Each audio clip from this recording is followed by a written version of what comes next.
You are listening to the Beyond the High Road podcast with Shelby Milford, episode number 156. Welcome to Beyond the High Road, a podcast dedicated to healing your heart and life following the grief of alienation. I'm your host, Shelby Milford, a twice certified life coach specializing in post-traumatic growth. If you're experiencing the effects of alienation and you're ready to heal, then this show is my love letter to you. Hey guys, how are we doing today? So we have another review today, and I haven't actually read it yet. Alexandra Unshakable says, seriously? Question mark, exclamation. Every single time I press play, whether it's starting a new episode or resume an episode I already started, whatever issue I'm feeling, Shelby is saying something directly to me. At least it feels that way, haha. Anxious parenting in the last episode equals me and what I'm struggling with. I'm not smiling at that part. I'm sorry, Alexandra. My ex has convinced my 13-year-old that they need to move away out of state. I'm crumbling and feel hopeless, but I'm not. Thanks, Shelby, for shining the light back on me so I can learn how to shape my parent-child relationship. Much love, Alex.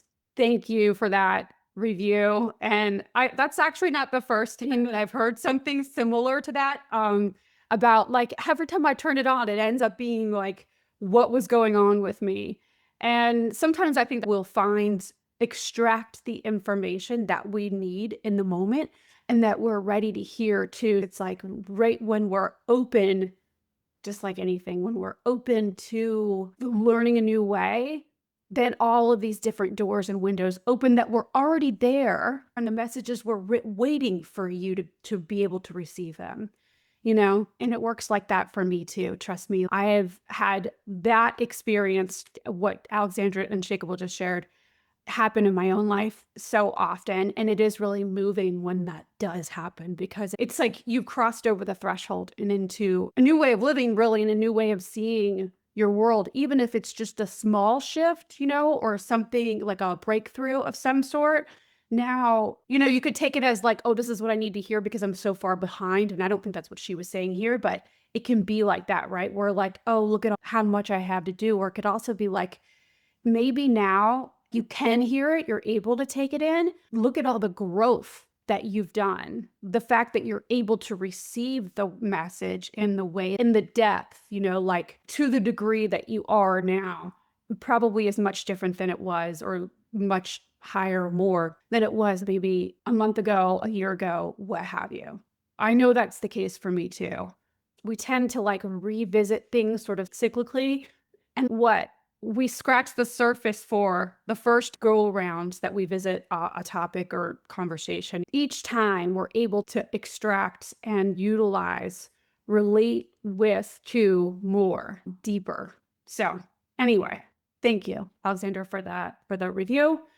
I much appreciate it as always. And yeah, so if you haven't written a review and you are noticing that these episodes have been helping, or maybe even if they haven't, or you've got anything, please shoot me an email with any suggestions or questions that you have. If you need some clarification, or maybe you have a different point of view that's not my point of view, I would love to hear it.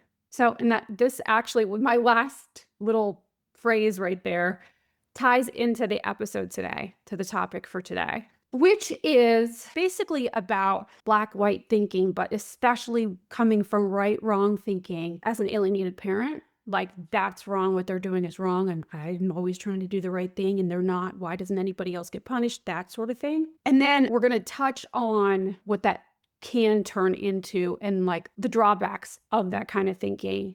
We're talking about moral outrage, especially these days with social media, having all these different platforms in play, and how that feeds our own self-righteousness. And when I'm using the term or the word righteous today, righteousness, please know that I'm using it in the context of like based in psychology more than I am using it. In fact, I'm mostly not, let me just say that, basing what I'm talking about on like religious, God-based righteousness. Okay. I mean, of course, there's going to be an element of that because many of us have this idea or have adopted the concept that there's something bigger than us, right? And so that's usually where most people's moral compasses sort of derive from, you know? So there is going to be that element, but mostly I'm talking about it in a secular sense, if that makes sense. Okay. All right. Because I don't want to that one thing I don't want to do is get into a religious debate, especially, on this show. But yeah, anyway, here's how I'm going to structure this. I've got so much research that I did. In fact, so when I decided on this topic, it was weeks ago, but there were so many different motivators. And initially, I was going to do it on moral outrage as it relates to alienation, right? Like it's talking about social media and how we'll get very like self-righteous indignance, right? Where we're like, that's wrong, they're wrong. And we sort of pit ourselves against, it's like the people that are the in group and the out group, right? Out group being anybody that supports alienators themselves, yada, yada. The wrongdoers of the world and the right doers of the world if you were watching, you'll see that I'm pointing towards me as the right doer and them as the wrongdoers, the out group, right? That's an attitude that many of us have taken, and I'm going to go into the reasons why in just a minute. Well, throughout, but I'm going to do an overview of that in a minute. But this was a request by John. Thank you for your request on that. He requested it, but then also I noticed it in others because it's just how it works. And then, of course, I noticed it in my own self, but then I also noticed the right wrong thinking. It's a pain point for so many of my clients, myself included. I was my first real client, and it really held me back in so many areas, like especially in the beginning of my healing, but really all throughout. I think this is one of those concepts or these ideas. It's really based in ego that can hold so many of us back and keep us stuck in this pattern of wanting to determine who's right and who's wrong.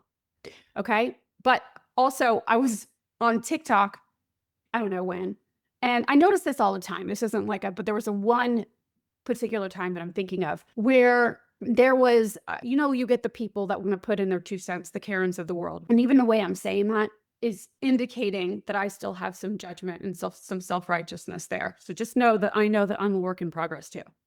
Anyway, the comments that this one person was making, I didn't take the comments personally.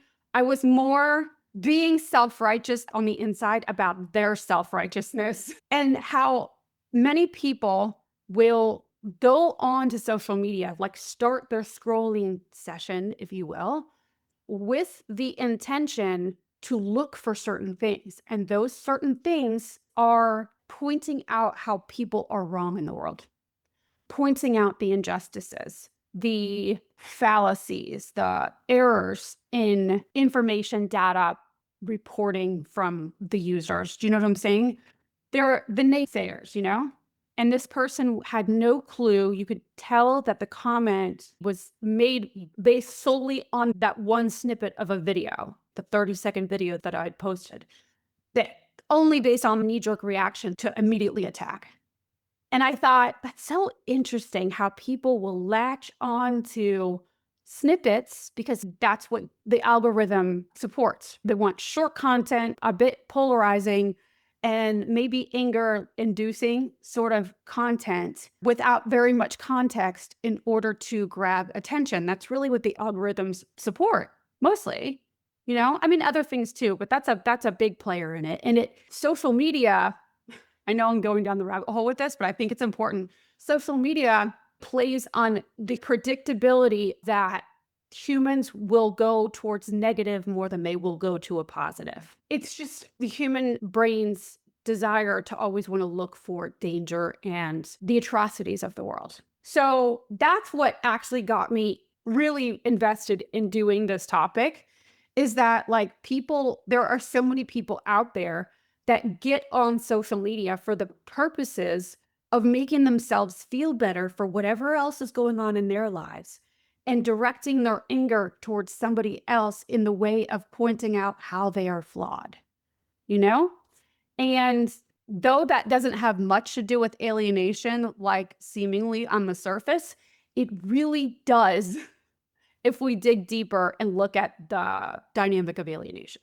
So that's what got me interested in it. And I was thinking to myself back the day that I was initially thinking this, that if people would just do like a accountability check before they got on social media and ask themselves to define a purpose for why they were going to sit in this however long scrolling session and like really determined what it is they wanted to find, then there would be a lot less negativity in the world spewed outwards, like prejudgment, based in a lot of cognitive biases, and like therefore a lot less division between us.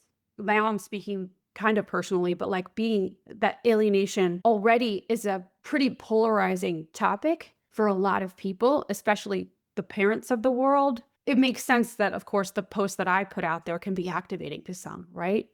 But when we're out there looking for, just like how I always talk about, that whatever you're looking for, your brain is going to help you find. If you're out there looking for the negativity or the people that are wrong or the injustices of the world, you will find it. Your brain will go to work on eliminating all of the good and finding the stuff that we need to police, So anyway, that was a long introduction. But that's basically how it started. And then, of course, this is such a huge pain point, because if you're like me, how I am and was, I think we all have this tendency to initially want to explain away or find the reason or rationalize why somebody would behave in such a terrible way. The brain would rather focus externally and be in a place of anger than it would focus internally and be in a place of shame. Okay. And I'm going to talk about that more here in a minute. But either way, let's just say that anger or shame, if those are the choices that you're giving yourself, like if it's between just those two, then you are not going to be propelling yourself in a way that feels quote unquote good or also quote unquote right moving forward, if those are the choices that you're giving yourself. So right now, I'm going to go into, I've sort of sectioned this off into, I think there's 5 segments to this. And the first part, we're going to be talking about comparative righteousness, what it is, and the 4 different sort of types, personality types, or like mindsets that parents like us might fall into. Okay. And then I'm going to talk about, in each of those, I'm going to talk about the key cognitive biases that are in play for each one of those types, and also some common phrases to help you to identify if you fit into, or which one you fit into the most, or maybe there's a couple of them. I mean, this is nothing, it's not no like set in stone, you are this, you are that. I'm not big on labeling. I just think sometimes it's good to see what characteristics that I take on and what that sounds like for me, so I know where I'm going from here. So we're going to go into the common phrases in each one of those roles that you might play. And then we're going to go into the roots of right-wrong mindset, kind of like I just barely touched on just a minute ago, as far as why we do it, a little bit about what I learned from Eckhart Tolle. Then I'm going to go into the neuroscience of going against and being the in-group, out-group sort of scenario in order for you to find peace, some sort of conviction and grounding. And then I'm going to go into what we can do and how we can shift from judgment to curiosity and compassion and understanding. Okay? By the way, I was going to record yesterday and I hit the record button and my power went out. Like within a matter of 30 seconds, it all happened. And my power did not come back on until 7:30 or 8 o'clock last night. So I am recording this at 12:40 on the day of 12:49 on the day of release. So this should be fun. Anyway, it's more of a personal comment there. But, and it happens to just be a lot of information, but I've really outlined it. I made sure when the power went off yesterday to really hone in on, make my outlining and wording succinct. So we should begin. Okay. So if you notice that you are kind of stuck in a place because you've been telling yourself that they're wrong, I'm right, how come they don't get punished and I always do? There's different rules for them and not for me. They're the ones with the bad views and I'm the one with the good views. I'm going to go into the 4 different types of that, right? With the motivations, if you will, and we'll go from there. So the first type would be the overanalyzer. And this parent is constantly seeking to make every decision according to what is right by reviewing every possible outcome, weighing like your ethical standards, consulting authorities, right? Looking at all the books, consuming all the information, which I know I did, still do a lot, like buffering my life away a little bit by equipping myself with knowledge, talking to therapists, parenting books, the endless pursuit to gain the knowledge and figure out what's right and what's wrong and live by that leads to analysis paralysis and anxiety. And it can end up leading to a sense that your choices are never good enough. Like that the search for the right answer is ongoing and you will always be looking for some magic answer. Instead of feeling empowered, parent feels isolated and judged by their own impossible standards, rarely experiencing peace of mind and missing opportunities to connect authentically with their children. Okay, so the key biases in play here: all or nothing thinking, dichotomous thinking, sees every decision as either right or wrong, rarely allowing for nuance, or good enough sort of solutions, B- sort of solutions, as opposed to A+++ always. Confirmation bias is another one. You're selectively seeing information that confirms the correct answer and then ignoring the contradicting evidence, perpetuating this analysis paralysis experience, right? Perfectionism, which backs the idea that only the perfect option is acceptable, actually perfectionism, I don't know that it's a cognitive bias per se, but it's a type of unhelpful sort of thinking style that a lot of us get stuck in. It's a distortion is what I guess that could be classified as a cognitive distortion, not a bias. But anyway, you get the picture. But I think it's important that I put that there because the person who's overanalyzing is looking for the perfect solution to whatever problem is at hand. And so if you're constantly outsourcing, looking for somebody else that would have the answer, researching, trying to get, in this day and age, let me tell you, I am so guilty of that myself too. Even just for non-malignant or non-threatening sort of situations and scenarios. I mean, who doesn't either Google or Grok or AI something these days, right? Answers that we know that we can come up with ourselves, but instead, what do? We either call somebody that we know, what do you think, right? Or we Google it or do whatever in order to get the perfect answer. And yes, I do think that that is a really helpful way to go about your whole process of deciding who you are and what you want and what is good for you, and also what, of course, what is not.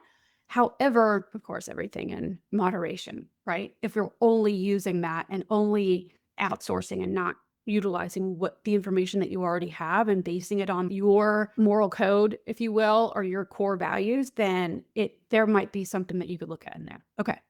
All right. So the common phrases that you might say. Now, I made these phrases aimed toward the alienating parent, but you adjust them as needed. They're basic gists of what the overanalyzer might say. If you just followed the proper process, none of this would have happened. If they would just follow the decree, none of this would happen. There's a correct way to resolve this, but they refuse to use proper judgment. Some version of that, right? There's a way to solve this. There's a right way to do this, but they just refuse to do it. They have no moral code. Their actions never make sense. They're always so unpredictable and wrong. I wish they'd just stick to the facts instead of making everything so confusing. Okay? And I want to point out here that though this one sounds like a reasonable way to go about life, is like if people would just stick to the facts. In fact, that's something that I share with you guys a lot. Make everything very factual and neutral.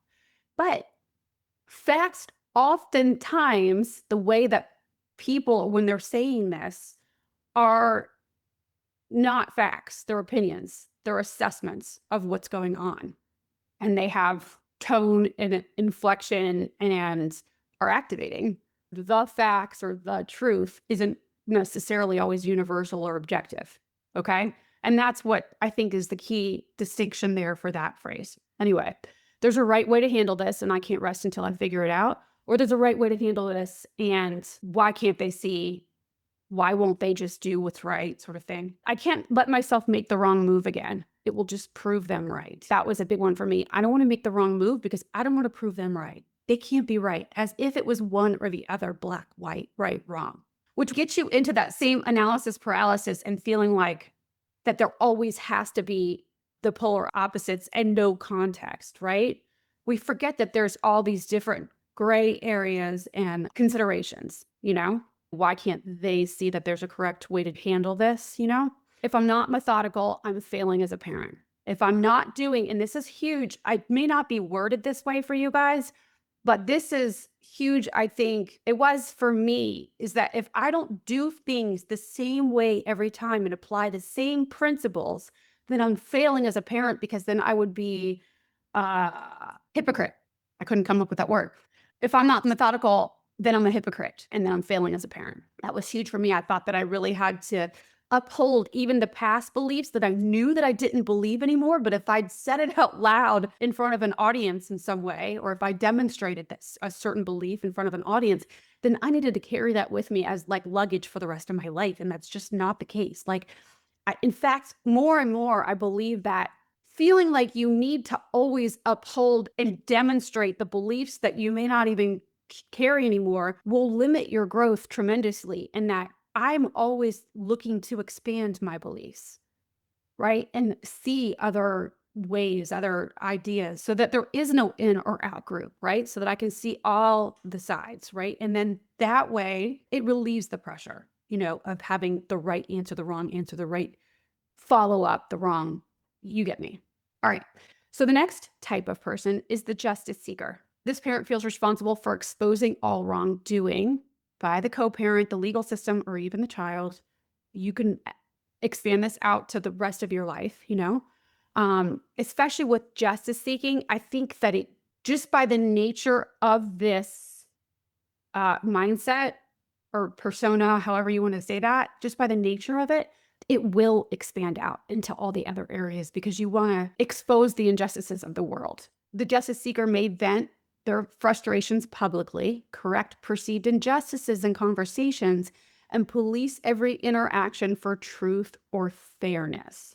Now, this really touches home with regard to what I was saying earlier about social media, and how social media sort of rewards this behavior and creates it perpetuates the whole problem that we all find ourselves in, which is divisiveness as opposed to togetherness. Others start to withdraw from them, seeing these behaviors as exhausting or combative. So if this happens, like if you are the justice seeker, or like you have taken on some of these qualities, right, this mindset, then you've noticed, if it's been a while that you've been like this, that you might feel really alone because your friends have sort of dwindled, right? And that is not because you're a bad person or that there's something wrong with you. And of course, you guys know that I mean that throughout all of these. But if you feel like your truth is a burden and it's actually even pushing other people away from you, this might be why you end up on this emotional island by yourself, feeling victimized by the unfairness of the world, and then also the lack of reciprocation of love by the people closest to you, because they're just tired of hearing all of the contention coming from you. If you're here, then you're really probably, even if you have some big win as far as seeking justice and getting a win, it's never going to be enough, and you're always going to be wanting more.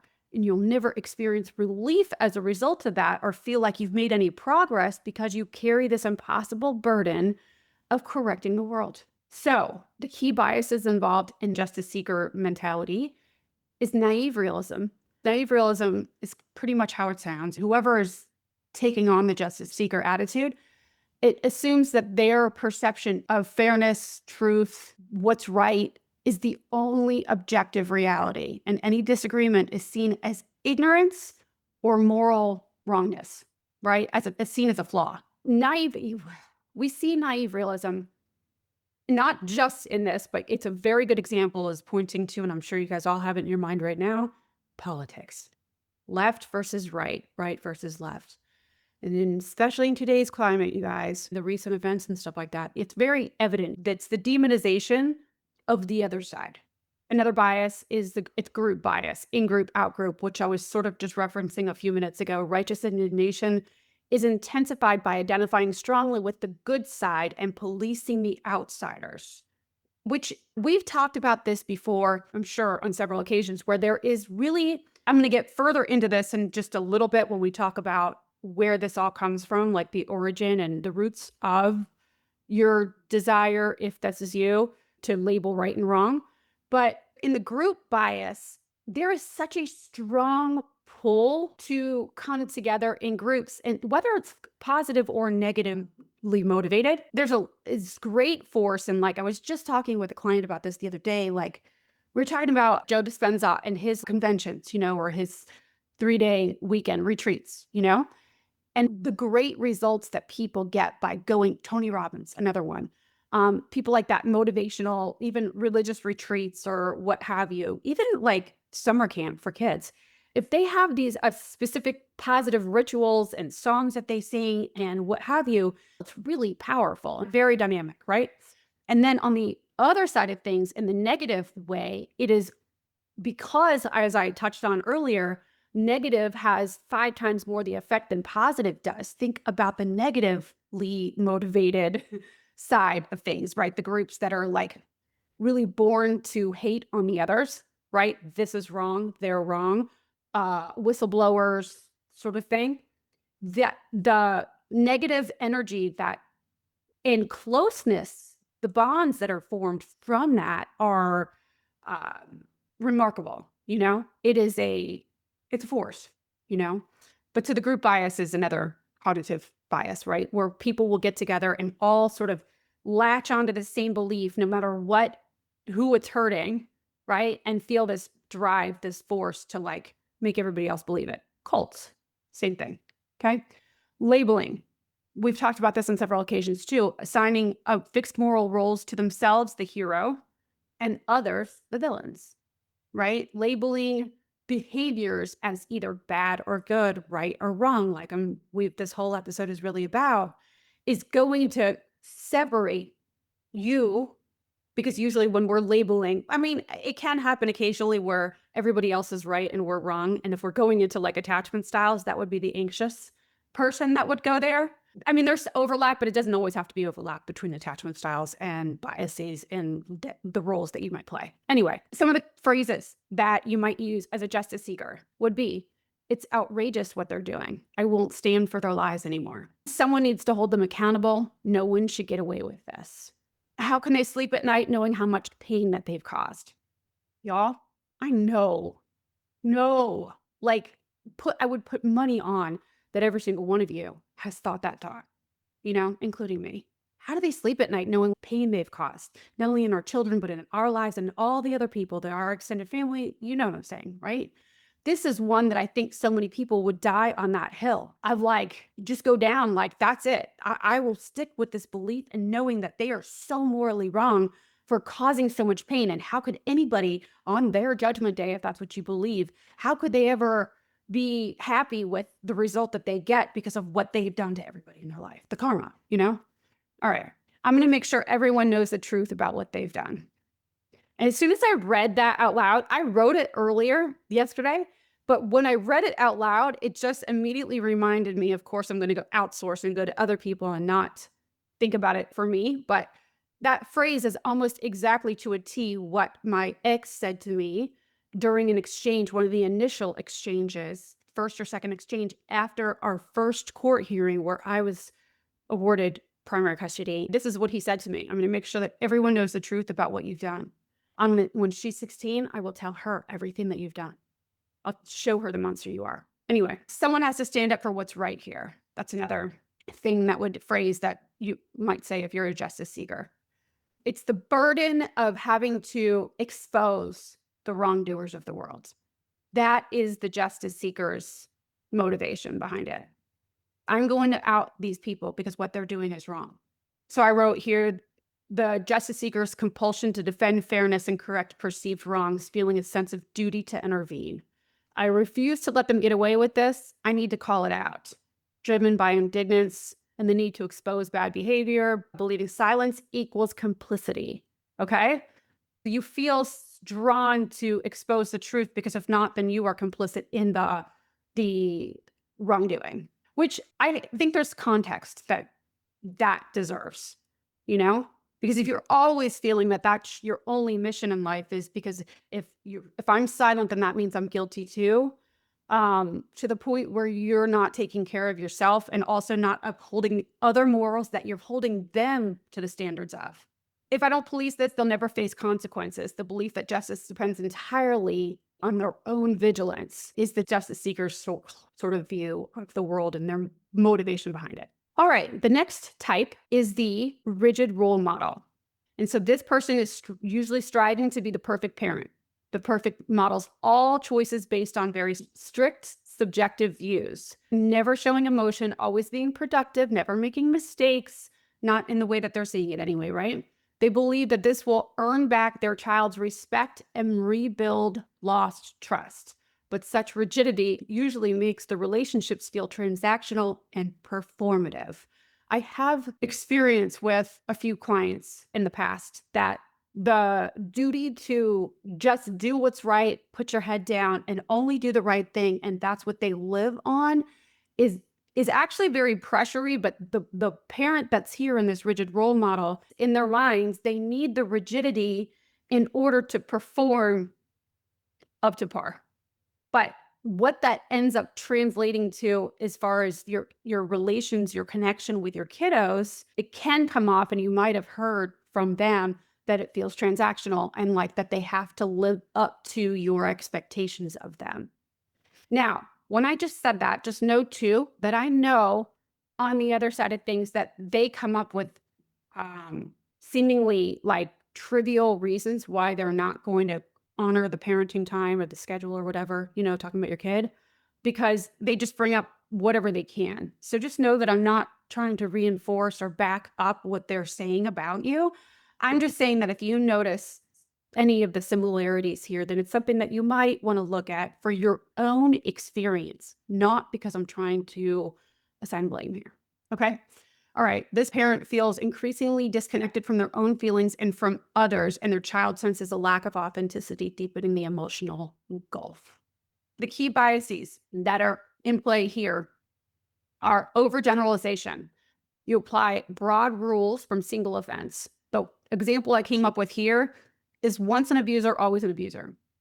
And I know that when I came up with that, I'm probably better worded, once a cheater, always a cheater. I think that's less activating. I just know that some people could hear that and be like, well, aren't they? And yes and no. There deserves context, because you can display an abusive behavior and not be an abuser. In fact, nobody is really ever just an abuser. That's just another label that we're putting on somebody. They may consistently display abusive behavior, but labeling is just going to cause a problem anyway. So when it's activating and what have you, but that's really what overgeneralization, that's what I'm referring to. Once a cheater, always a cheater. They'll never change. Leopard never changes their spot. So they did that once, they're going to do it again. That's why I kind of disagree with those pre-employment questionnaires, like personality evaluations, because it aims to put people in these boxes and label them as what they are, right? Like Myers-Briggs and all that. I think that they're useful, but again, just only going off of that in order to, like the AI, it's the way of weeding people out, right? But sometimes I'm sure that they miss out on some really great candidates because of the way that they're weeding people out and the way that those questions are worded. Anyway, another topic for another day. But it's feeding inflexible expectations, basically, is the overgeneralization. It's not helpful. Let's just put it that way. Ethnocentrism is another one of the biases there. It assumes that your family's culture or morals are universally right, or your ideas are universally right, resisting alternative perspectives or parenting styles, okay? So that's when you could say, well, there is one right and there's one wrong way, and they're not doing it. They're the ones that are wrong. Of course, they're the ones that are wrong in your mind because you're seeing it from your perspective. So anyway, selective abstraction is the other one, is it focuses only on deviations from their moral code, ignoring the evidence of growth or any context associated with it. I'm speeding through this now because I realize how long this episode's going to be. But here are some of the phrases that you might say if you identify with the rigid role model. In my house, we do what's right, unlike them. They clearly don't know what being a good parent means. If they only would live up to proper standards, we wouldn't be in this mess. I never break the rules, but they seem to think it's acceptable. I know that some of these, it may not be the exact words, but the ideas are there. And I know that many of you guys can relate to it. I know that I can. These are similar to phrases that I would have said back in the day and not even realize that that was an assessment or a subjective opinion on my part. I would thought that I was stating facts. If they would only just follow the custody order, then we wouldn't be in this mess. And I'm not saying that's not true, but again, too, like look at your perceptions. And if you're considering your beliefs to be fact, then you're going to have a hard time moving to any sort of solution and creating peace for yourself because you're living by these really harsh, rigid standards that you have somehow along the way picked up throughout your experiences in life, maybe from early childhood, from all these different places, but you've never actually looked to question each and every one of those beliefs and standards that you're holding the world up to. Okay. All right. So in the rigid role model mindset, rules and consistency are paramount. This person expects conformity because they've set a gold standard. This is how we should all live. Why aren't they following it? It doesn't always have to sound so egocentric or like that your way is the only way. It could be the way. This is the way. Why won't they just follow this universally right way? It's not like that you had to come up with it. You know what I'm saying, right? Being a good parent means never showing weakness or doubt in this person's mind. It just means showing solidified, I'm always consistent. This has always been the way. This will always be the way. And that is that. Vulnerability is seen as failure. This character's identity is built around unyielding standards, black and white expectations. All right. The last one is the personal martyr. Whenever alienation pain flares, this parent doubles down on sacrifice, doing only the right thing. That's in air quotes here, according to their inner rules. Regardless of self-care or needs, they take pride in enduring suffering, hoping this will showcase their integrity. This is, if I could pick one out of all these four that I see in almost all of us, it's this one. Because we are victims, it makes sense that this would be one of the characteristics or like mindsets that we would step into because we have been victimized. Something was done to us, at us, to our children. We've gotten to the place where we feel helpless and defeated. So the martyr attitude is like almost I don't want to say unavoidable, but it's just feels native, like feels like the only way to go, You take pride in enduring the suffering, hoping that will showcase your integrity, but the whole time that you're do-gooding, right, doing only the right thing, your exhaustion and your bitterness grows silently, right? It's like a snowball, slow-moving snowball downhill, Feeling unseen, misunderstood, underappreciated, unappreciated. Their sense of victimhood expands, but the underlying need for love, healing, and connection goes unmet. In each scenario, the drive to do only what's right becomes a heavy burden, creating further separation from others and undermining the very healing or relationship repair the parent seeks. So the key biases involved here are mental filtering out any sort of appreciation or support aimed at the personal martyr parent, focusing only on the burdens and sacrifices endured to maintain a narrative of suffering for the good of your relationship, of your parenthood, of your child's childhood, of the whole story, right? This I see a lot with parents who have been alienated sometimes for years, right? And they have gone on mentally filtering the world around them to fit into this narrative that they're the ones that keep doing right and keep getting stepped on by the world. Okay? I know that really this is one that I know can be really sensy for some people because nobody wants to admit that they're a martyr or is taken on that martyrdom in their mind or like the victim, right? Nobody wants to recognize that because then that means that they're soft or something, or they don't have integrity, or they're looking for excuses, And the last part I think is definitely true, especially in my case. I was just thinking about this the other day too, maybe yesterday, about how I really looked for excuses. I know I was thinking about it because, the power went out yesterday and I just hit the record button and I was genuinely like, damn, because I really wanted to record this episode, right? And I wanted to get it done beforehand, so I'm not doing it on one day, whatever. But I was thinking about how you just a few, 5, 6, 7 short years ago, I would have latched on to the fact that the power went out as my excuse, my free pass to be late. But why? Why? I really ultimately want to do this episode because first off, I think it's fascinating. Second off, I want to bring this out to you guys and help you guys, right? So why would I be welcoming some sort of excuse, you know? Anyway, I find it fascinating. The coping mechanisms and sort of attitudes, ideas that we take on and not question them in the moment. We just take them on because they serve a purpose cognitively, emotionally at the time. And then we don't realize that we will carry those ideas, the excuses, for the rest of our lives. We just keep reinforcing these things that worked for us once. But when I say worked, I don't really mean worked because excuses are a way to limit us, hold us back. Anyway, limit us to hold us back from the things that we really ultimately want to do or achieve, you know? So victim bias is another one of the key biases here, is that it's actually more of maybe a distortion, a cognitive distortion than it is a bias. I don't know. I'd have to look that up. Anyway, you get the picture, right? Is that it interprets events through the lens of personal injustice and moral struggle, often seeing themselves as uniquely responsible for upholding righteousness. That's what I think is so interesting about this mentality, is that we feel like somebody's got to be the one that does the right thing here, right? And we feel so unique and set apart. And we mean it in a good way. It's well intended. But by doing that, we don't even realize that we're actually isolating ourselves more. And it's not that unique, you know? Anyway, it's just the ego's way of trying to impose what it wants, which is to always make us defined and separate from everybody else, which I'm also going to talk about in a minute. The last bias in the personal martyr is labeling. This is going to be a long episode. I just realized I'm almost an hour into it. Anyway, key phrases that the personal martyr might say. Of course, I'm always the one left picking up the pieces after their mistakes. I'm the one that gets the brunt of this. I'm picking up the pieces and making everything better after all the damage they've caused.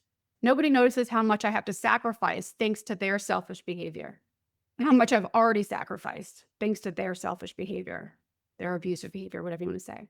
I wish they realized how hard this all is for me. I'm the only one truly suffering here. Which, by the way, I know that most of you parents out there, us parents, I should say, out there, also really are concerned about our children too. But I know for me that there were times where I was so down the dark rabbit hole of torture and suffering that there were moments where I was like, I'm the only one that's suffering. She seems fine. And I'm over here outcast and by myself. So it is there. It's not that we always think that way, but there can be like, mindsets or trains of thought that bring us there to being the only one that's truly in pain here. If I don't keep doing the right thing, the whole family falls apart. So I have to be the one that upholds us all. You see this too. As soon as I said that out loud, I think of that in like bigger extended family settings where like Uncle Bubba, I don't know, whoever, the sickest member of the family determines the health of the rest of the family or something like that. I don't know what that saying is, but it's something like that, where we think that we have to counteract the worst behaving person in a group. Okay, nobody else seems to care about what's truly best. That's why I have to bear this burden. It's always on me to make the right choice, no matter how hard it is. It internalizes all this struggle as a proof of virtue, right? Making hardship part of your identity. So if you are one that says that my life is hard, I'm the one that always carries the burden, this may have come from your childhood too, where like if you had brothers and sisters or people that you cared for, even if that was more silently, that you tried to hold down the fort and keep everybody even keel, this could have been where it developed for you too.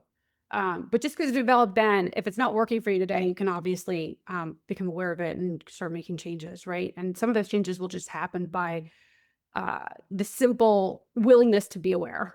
If I let up for a second, everything falls apart, so I have to carry it all. Okay. You take on excess responsibility, convinced that the family's well-being rests solely on your relentless efforts. All right, now we're going to the next section where we're going to talk about like the origin or the roots of right versus wrong mindset. I'm going to talk about it based in neuroscience first, and then I'm going to talk about it more based in psychology, and then we'll go from there. Okay. So the reason that discerning between right and wrong turns into anger and then maybe even outrage, when we've gotten to the outrage place, which is the second the alienation probably starts, on the inside for us. Like maybe there's confusion and sort of bewilderment at first, like what the fuck is happening here? And then after you collect more evidence, we start to become angered and lots of emotions there, but anger towards the other parent. And the outrage can go to all the people that would support it. You know how that goes. The reason that outrage is, I believe, such a force is that our brain gets addicted to the outrage itself. Like back when I was talking about people that come onto social media to scroll just to look for things that are outrage inducing. I think outrageous isn't actually the same thing as outrage inducing. Yeah. Okay. Let me paint this in. If you are not feeling good about yourself or not feeling good about your situation, like something happened in court, something didn't happen, your kid didn't come for the weekend and you're not feeling good, then we go into a place of anger because one, anger, it's a higher frequency emotion than shame or fear, defeatedness, and all of that. Anger actually is higher frequency than those. Nobody really ever wants to live and think in their own puddle of shame, right? It's not fun at all. And so the easiest way out of it, kind of almost like as if you're coming out of a stress response, like you've got fight, flight, freeze, fawn. When you're in freeze, the only way to sort of get yourself out of freeze is to come back down that cycle. And sort of the same thing here. Like when you're in that place of shame, a lot of times anyway, and I want to say that for both, it's not always that way with the trauma cycle, but it's an efficient way for the brain to pull out of shame by going, especially social media, but you can apply this to anything, and finding other things to be outraged at. Whether that has to do with alienation or not, it really just depends on you. But we will turn our shame and all the other lower frequency emotions into anger because it's the easiest way to go and it feels better. Our brain gets addicted to outrage because outrage is dramatic. And drama releases feel-good chemicals, endorphins. When we're not feeling good, drama triggers those endorphins, which numb all of your shamey thoughts and cause euphoria. So it makes sense why people latch on to negativity and hate, because this will numb all of the feelings of shame, of unworthiness, of underappreciatedness, like they're being cast aside, and they go straight to anger, and it feels good because your brain secretes the chemicals from that. Drama is an easy way to get out of that. And you can notice this in like the most slight, almost undetectable ways, like thoughts that might happen. But we can get to that. I can do it in another episode. But that's why we're drawn to more outrage when we're feeling unworthy or beaten down. So we go and look, we scroll for outrage-inducing posts so that we can numb all the shame and get on board with a purpose, right? And that purpose would be to externally express the outrage. That's the reaction. Outrage is the response that we have to the right, wrong thinking. Okay, so you have right, wrong, black, white, all of these different styles that I just kind of outlined here, which by the way, aren't the only styles. You could come up with whatever you want. I just section them into 4 thingies. So we get the right, wrong thinking, we get frustrated by it, and our response is to go outrage. Externally expressing outrage by punishing the villain releases dopamine. So you get the endorphins from searching out the drama when you're scrolling or when you're searching out the drama in emails, searching up of drama and what they might be doing over there. You're feeling shame or you're feeling unworthy, you're feeling cast aside. You're not going to want to stick there because it's discomfort. So it's going to go, what pulls us out of this? Oh, right, anger does. So we're going to go search for things that cause us anger, which release endorphins. And then we double down. And if we end up going outrage, voicing our anger to the world or to the person, then now we've also released a reward, dopamine. Okay? So that's the main reason, neurochemically speaking, we do this. Anger feels better than shame. I mean, in the moment it does. It feels there's more energy behind it. Shame feels very vulnerable and weak and like us-centered. Anger is out. It relies on the exertion of external forces. On the psychological side of things, there's a lot of ego at play, or and fear, the ego's fear of losing itself when we feel cast aside, rejected, alienated from our children and our families and all of our social circles. The ego is fighting to stay strong, to win. When we turn our deep sadness, longing for shame and all that into contempt for others, then the ego feels like it's winning. It gives us that motivation behind all of our causes, all of our thought processes, everything, right? I wrote down here that anytime I talk about ego and wanting to hold on to that self-importance that we all have, I think about Eckhart Tolle. Eckhart said that, this is a quote from him, to uphold the I thought, it needs the opposite thought of the other. The conceptual I cannot survive without the conceptual other. And the others are most other when I see them as my enemies. So what that's saying here, because he does talk a bit vague, abstract, his concepts are, and I love them and can be viewed as somewhat radical. But what he's saying here is that to emphasize its own importance, the ego constantly compares, judges, and finds fault with others to sort of make the lines clear about who we are, where we end and others begin, right? That's just how ego works. And it works that way from the time that we're I did a whole segment, like a module on this in one of my courses. In the beginning, when we're babies, there is no you and me, right? Everything just is. And then as years go on, kids get into the developmental stages of walking and talking and then going into school, right? Preschool and whatever. They start to get this sense of, oh, okay, first off, I'm separate from my mom. That's her. This is me. This definition between mom and child, or dad and child. Sorry, I don't mean to just say mom, but you know what I'm saying. And then we go off into the world and we see that separation also exists with all the other people. That's where ego develops. But then when the ego is most threatened, when it feels at its most vulnerable state, it demonizes others and turns them into the enemy. It provides the ego with a clear role to play, right? The victim or the hero, which temporarily inflates your sense of self.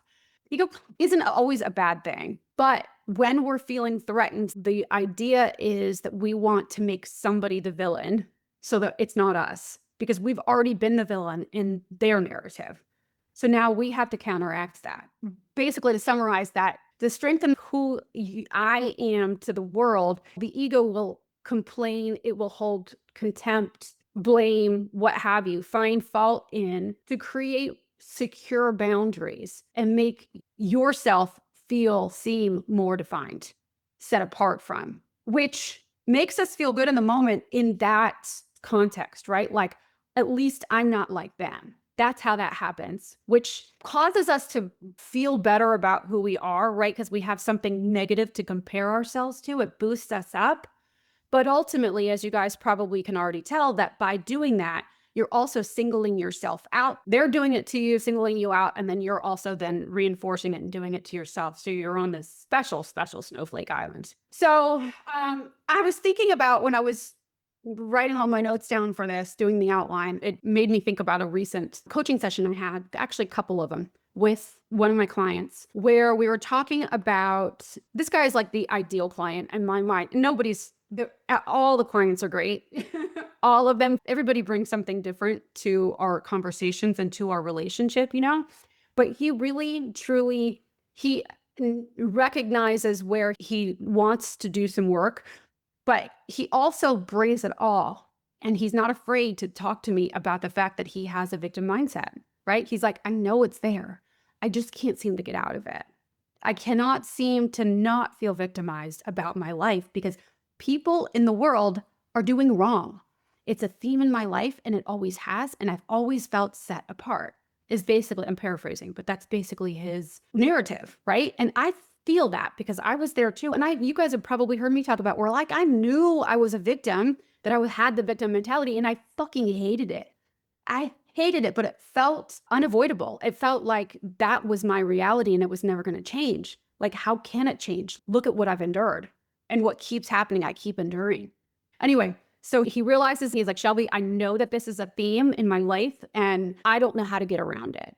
And I was like, well, let's get into some specifics. And so we talked about one of the situations going, he's an alienated parent, but we talked away from alienation because, like I said, it always helps to take something a little less activating and talk about it and then apply it to your situations of alienation. But he was talking about how in the office, he has some friends, but the group of other coworkers he sits with, there's like maybe 4 or 5 other coworkers that sit in his immediate area. His thought was, we're doing a thought model. And I know that many of you, unless you coach with me, don't know really much about that. That's okay though. I put, I always talk about circumstances like facts are neutral, right? And we have to come up with what that circumstance is so that we can understand the difference between something that happens out there and then what we make of it. So his circumstance at work was 5 dudes at work that don't speak to him. What he made that mean is that they're super cliquey and dismissive dicks. Okay?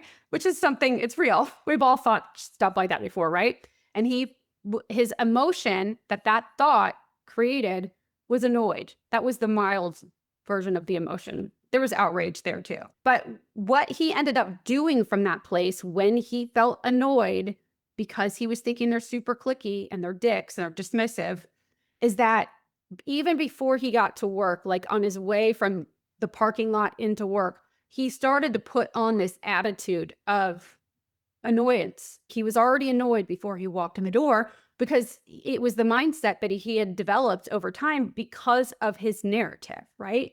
So he's thinking, oh, great, I got to deal with the super cliquey dicks of the world today to go sit with them so they can dismiss me again, ignore me again.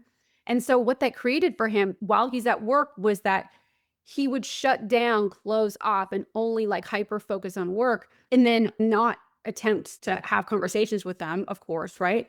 But he would think on the inside, I can't believe I still have to deal with this shit. Like ruminating, not engaging with them. He would justify the fact that he was closed off because they're the ones that are being dicks. They're the ones that are being dismissive and doing all the things, right? So he sat and he would play his whole narrative was built around them and how they behaved. Well, if they wouldn't behave this way, then my experience wouldn't be this, which is fine and dandy if you want to keep that, but it wasn't creating a great result for him, right? And he was stuck feeling annoyed every single time he walked into work. Also, he would go and be extra with the other people across the room, like, fuck them, if they're not going to be nice, then I'm going to go talk to these people and I'm going to be extra about it so that the message is sent that I can be cliquey too.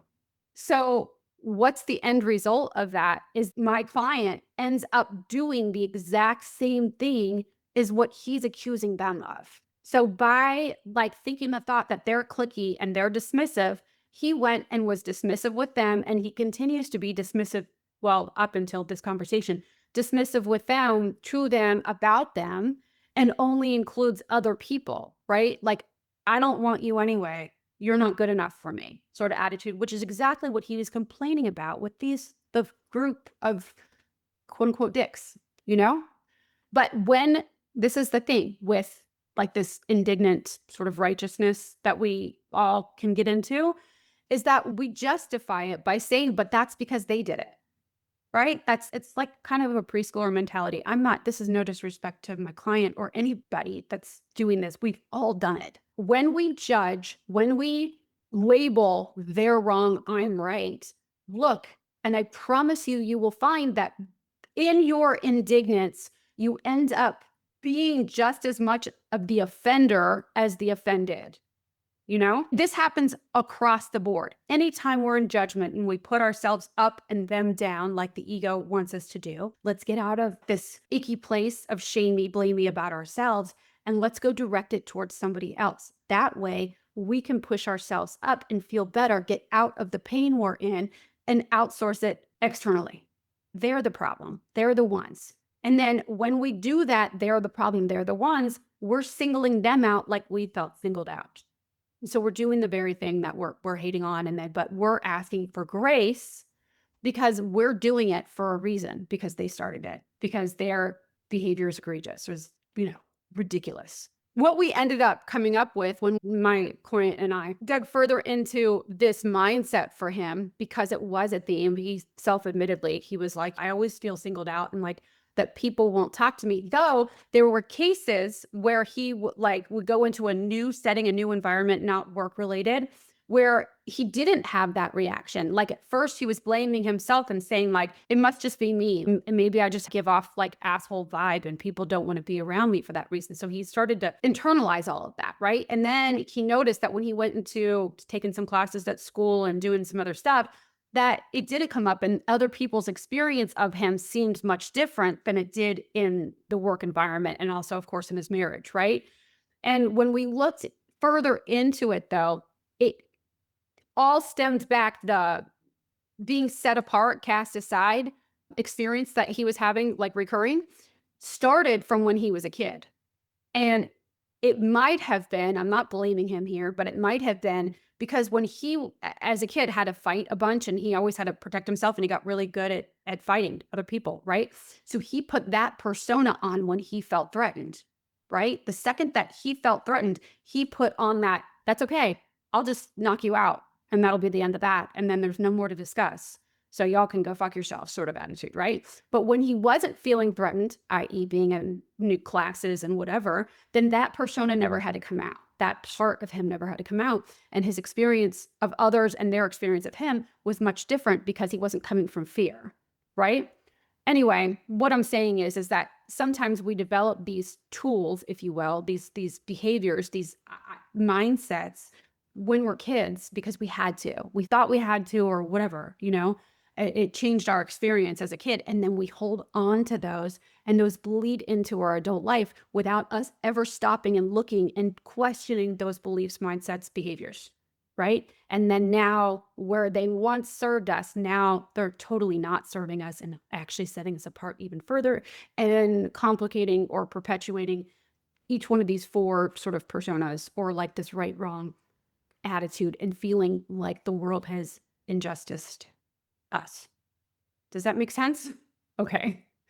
So I'm going to go through again. I'm just going to quickly go down like a few more of those statements that signal more rigid moral judgments, the things that would cause you to move into the right, wrong mindset more, perpetuate that mindset.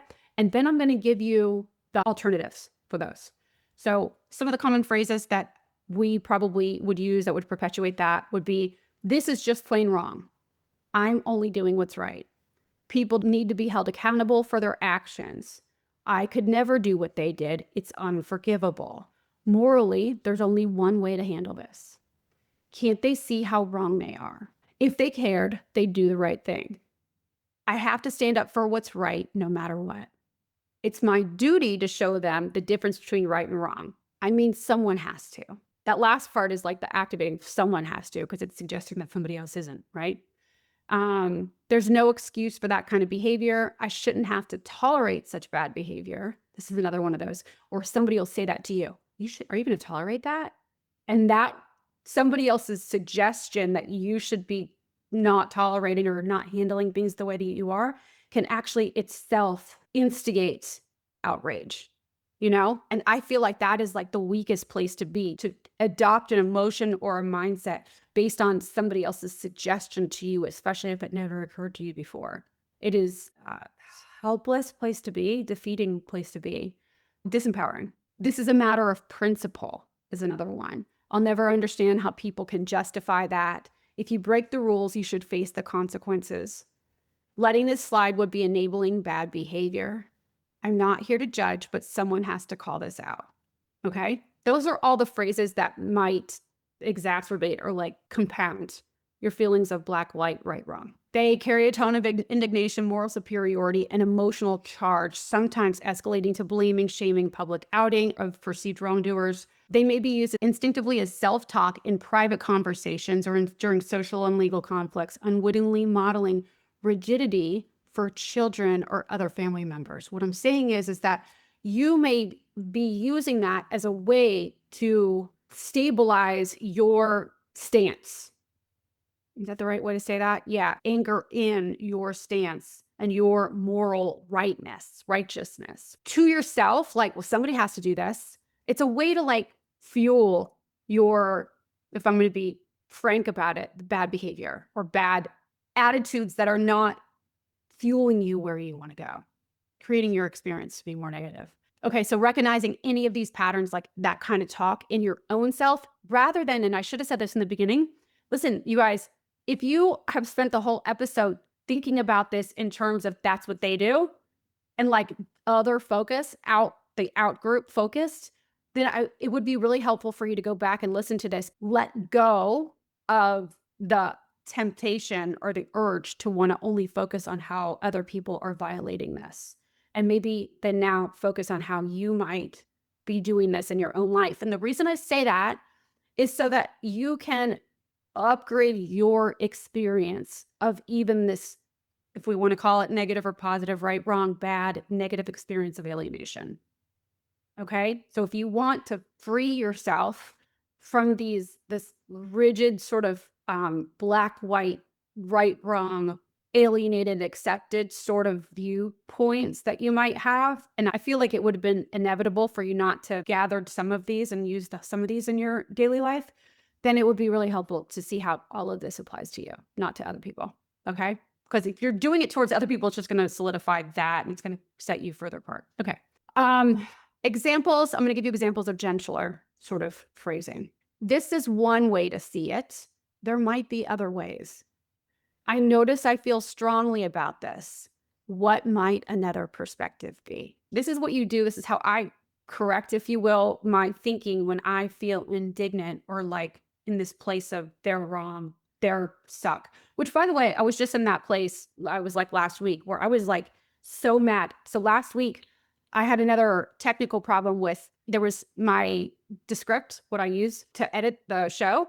It out of nowhere, y'all, I was throwing stuff. I'd finished editing the episode and somehow I hit a button where it was on the fritz and it created I stopped counting at 400 scene cuts in all of my script that I had to go back and delete, because in each of those over 400 scene cuts was extra media put in it, extra titling and like stuff that I had to pull off so that you guys didn't think that I had gone crazy, because it was like stuff all over the screen. If you were watching it, it was a hot mess, right?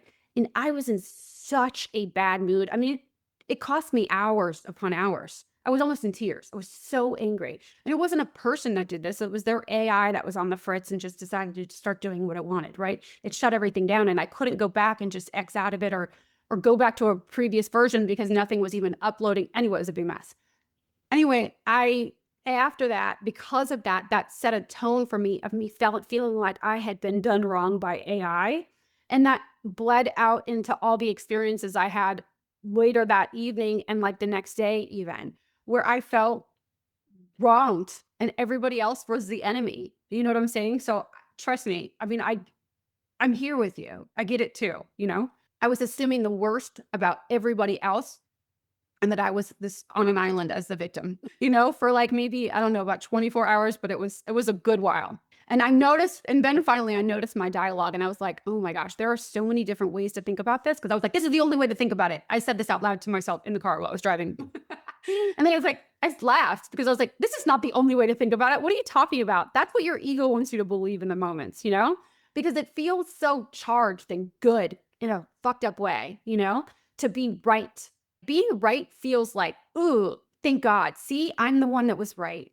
You may not say that out loud, but that's like the idea. It's like, oh, you're standing up on your pedestal, you know? It feels redeeming. And for us as alienated parents, that's one thing that we all like crave is some redemption.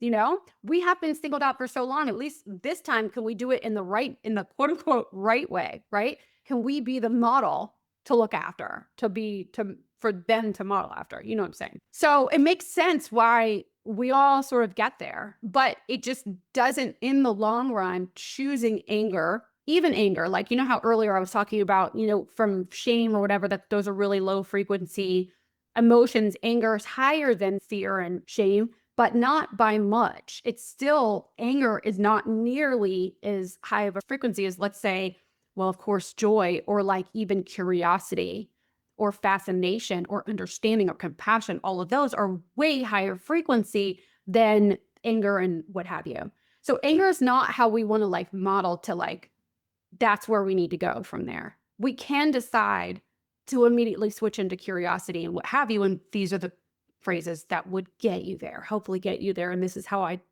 started that whole thing by saying, this is how I pull myself out of being in that only minded, like right, wrong way. That approach makes sense from your point of view.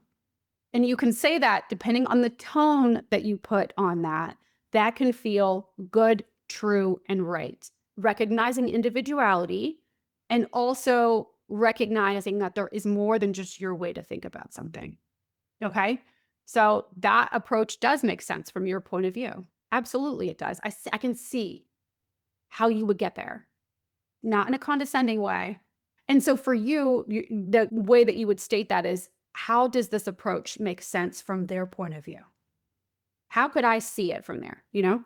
All right. I'm curious how this feels for everyone involved is another way, just depending on what you're using. How can we find common ground on this conversationally, right? My experience is different, but I respect your view. This is a complicated situation. There isn't always one clear answer. These are ways that conversationally that you can say something outwardly, but like for me, like I was just saying, I pose these as questions for my brain to go and find more broad perspective and like better feeling, like curiosity invoking responses. Another way to say something, if you're in a conversation, I'd like to understand your reasoning behind that choice and really want to understand it. Like, can you help me understand what's going on here? Maybe there are several ways to approach this, right? What are those ways? What are two of those ways? Ask yourself if you're out doing this, right? What are those ways? Let's focus on what works for us rather than what's perfect or ideal. It's okay if we see things differently or if we see this differently. I want to consider what's most helpful right now, not just what's correct.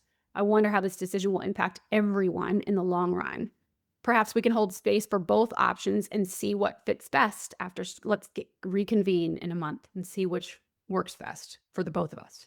You know, all of those alternatives in conversation emphasize compassion, humility, and flexibility, right? Helping to shift conversations away from moral polarization and toward collaboration and self-reflection. When I wrote these phrases too, I was thinking about like how you could respond to somebody even on social media or in email, text as well, too, as opposed to some knee-jerk reaction of that's fucked up or whatever you might say on the inside, you know? All right. So now lastly, I want to I'm going to do this and then I'll summarize. I want to give you some role play prompts if you are speaking with your child or others, like practical prompts. Okay. So let's say your child says, I don't want to visit this weekend, right? Instead of being like, no, you need to do what's right, or you need whatever your knee-jerk reaction is, you could say something like, practice this at home and make it yours. It sounds like you have strong feelings about that. Can you help me understand what's coming up for you? That's when your teen says, I'm not coming this weekend. Can you help me understand what's coming up for you? Recognizing their emotion that they're probably having, especially if they're insistent on not coming. You're recognizing them and not making it about the rules or some right or wrong thing to do or about some war. And then you're asking for clarification so that you can understand them. Every kid wants to feel understood.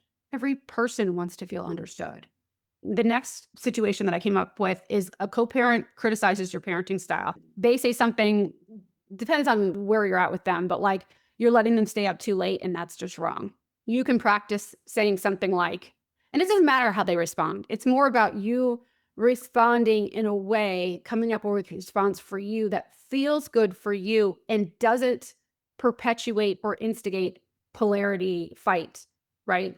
Going at each other. I hear your concerns. I'm open to hearing your perspective, even if we don't agree. Okay? Or I hear that you're worried. I'd like to discuss what works best for our child together, as opposed to allowing, like they're going to do what they want, but settling for their assessment of you, their judgment of you.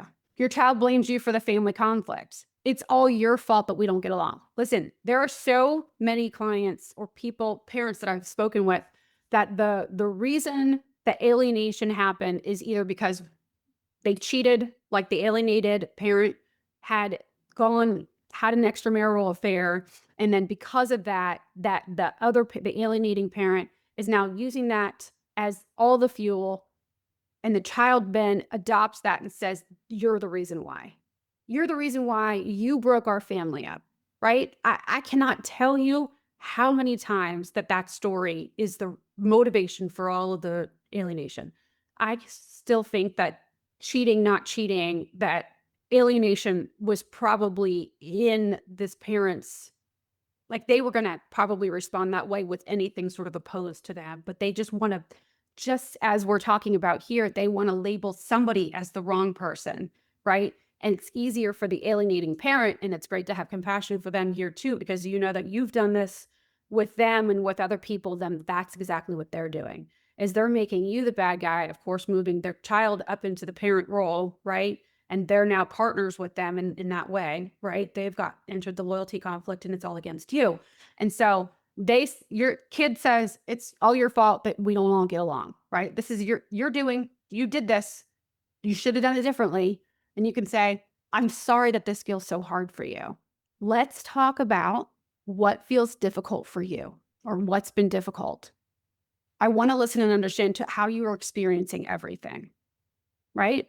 But so because when they say comments to you like, it's all your fault, you shouldn't have done what you did back then, boom, they want to just end it there. And most of the time, well, depending on the parent, parents that are being accused of this by their children, they either want to defend their actions, or they don't want to continue on the fight. So they just take it and leave it.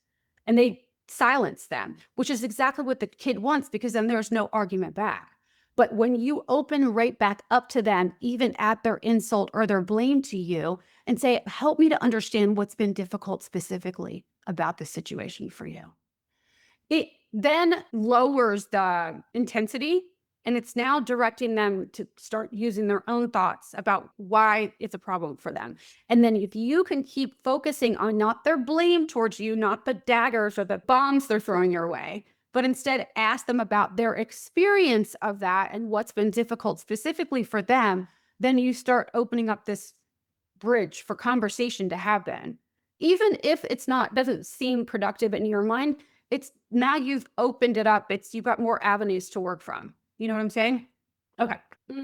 Next scenario is someone challenges your decision making. Like here, you could do this for like if the other parent is challenging your decision making, like you got them baptized without telling me, blah, blah, blah, something like that, or whatever it is. You could say, there are many ways to approach this. What's most important to you right now about this topic? What can we do from here? What's most important that I understand? Also, to like someone challenges your decision making, like outside of your immediate family unit, outside of the alienation. Like, why are you just going to let them get away with that? And that's when you can say, I'm trying to find what feels true and helpful for me as a parent. I appreciate hearing different viewpoints. However, this is the one that I'm standing on right now. But tell me your thoughts about it. Just acknowledging, like, if they're saying, oh, you're just going to let them get away with this, that like, okay, we could go there to that, but I'm really trying to consider all things involved. Okay. So the last little role play thingy I did or situation here is child shares liking something about the other parent. Like they're like, oh my gosh, we had so much fun. I think that a lot of you don't really have as much of an issue with this. This usually, I don't want to generalize, but like you may feel it on the inside, like, oh, what are they like that? Because that parent, that's where you got to look at your thoughts. Because if they're saying that they really enjoy something about the other parent that you don't see in the other parent, you can have some internal conflict about it.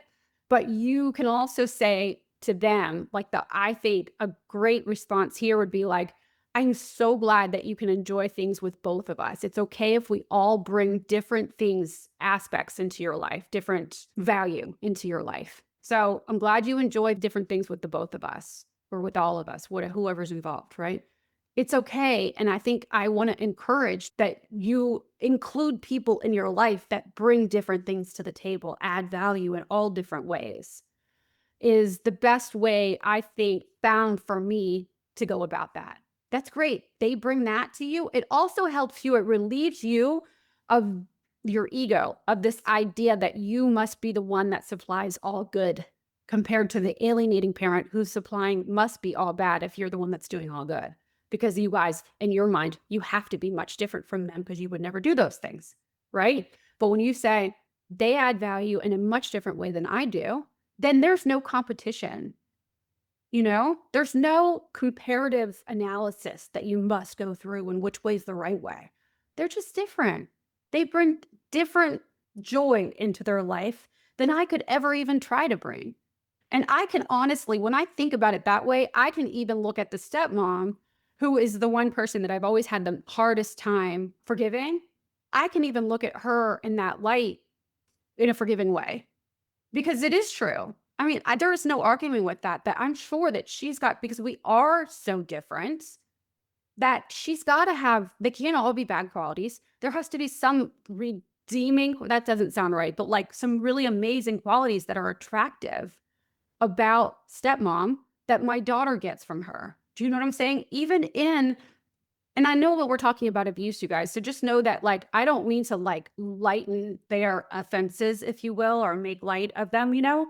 But unless you're going to court or you have a plan of actions, letting that, like the negativity drag you down is doing just that. It's not going to bring you anywhere that you want to go. You will be then just be all focused on all the wrong that they're doing and how they're doing it and all the things. And it keeps you at a standstill in your life. So then you don't feel good. Your experience of it isn't good. And you perpetuate that experience by the way that you're thinking, the gaps that you're filling in your head about what must be happening over there. And you're also perpetuating it in your own life, because when you're feeling the ill feelings about what they're doing, you're the one that's feeling them, not them, you know? So I guess my whole point of this whole episode is that when we come at any situation, any differences of opinion, knowing that somebody else feels differently about something than you do, I think just instead of immediately wanting to condemn, blame, point fingers, and chastise, which is so difficult because you felt like it's been done to you. So you want to do that back to redeem yourself. But when you do that, because of what I explained earlier about like the neuroscience of it and also the psychology of it, it works in the very, very, very short term, like moments. But in the long term, it causes all this upheaval inside of you. So how can you develop compassion is by asking questions like in the prompts that I just outlined for you there. How can you start to open up your mind and just remind yourself on the daily that just because I see it one way doesn't mean that that's the only way.